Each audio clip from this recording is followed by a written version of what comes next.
fascination with all things creepy.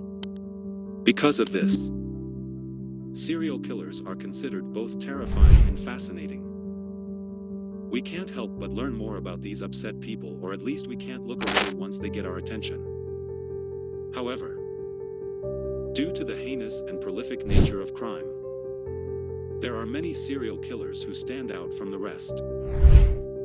They are so cruel and twisted that they will go down in history as the most terrifying serial killer of all time. I know you want to know system at the time. Officially defined as someone who kills 3 or more people, but spread out over time. So claiming 3 victims all in one go does not earn you the title of a serial killer. That just makes you a spree slayer. Look, please don't do any of this.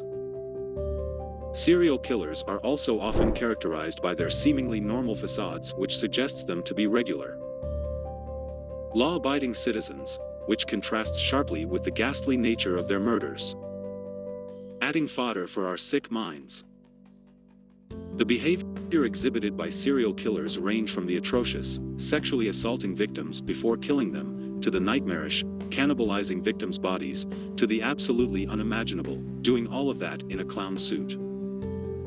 Prepare to feel tingles in your spine. But don't even bother trying to look away.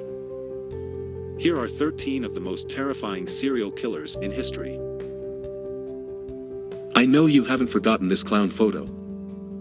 And you probably never will. The man behind this story is John Wayne Gacy, known as the Killer Clown.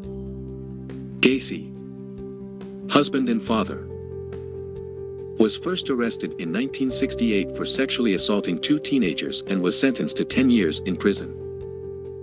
But his release after just 18 months because of his behavior in prison proved deeply flawed in the American legal and criminal system at the time.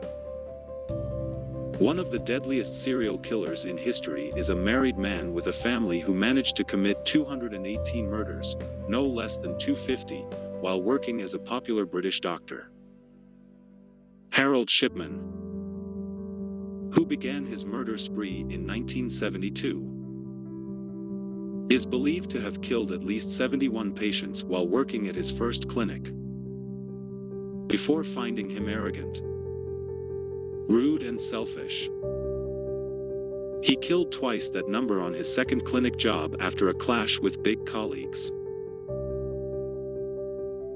Finally, in 1998,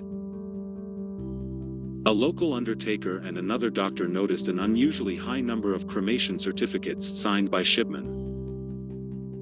They also noted striking similarities among the patients who died recently. Most were elderly women, who were found seated, neatly dressed, and not in bed, as is often the case with seriously ill patients. Despite these clues, the initial investigation was sloppy, leaving Shipman with 3 more kills.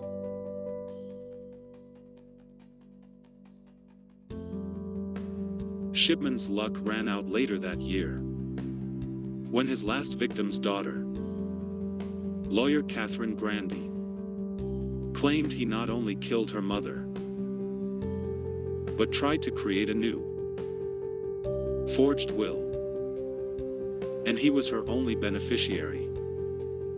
Unlike his previous victims, Grundy was not cremated, and autopsies revealed lethal levels of diamorphine, the drug Shipman used in most murders. He was formally charged with 15 murders and was sentenced to life without parole in 2000. Shipman died in 2004 after committing suicide in his cell. He never admitted to any murders.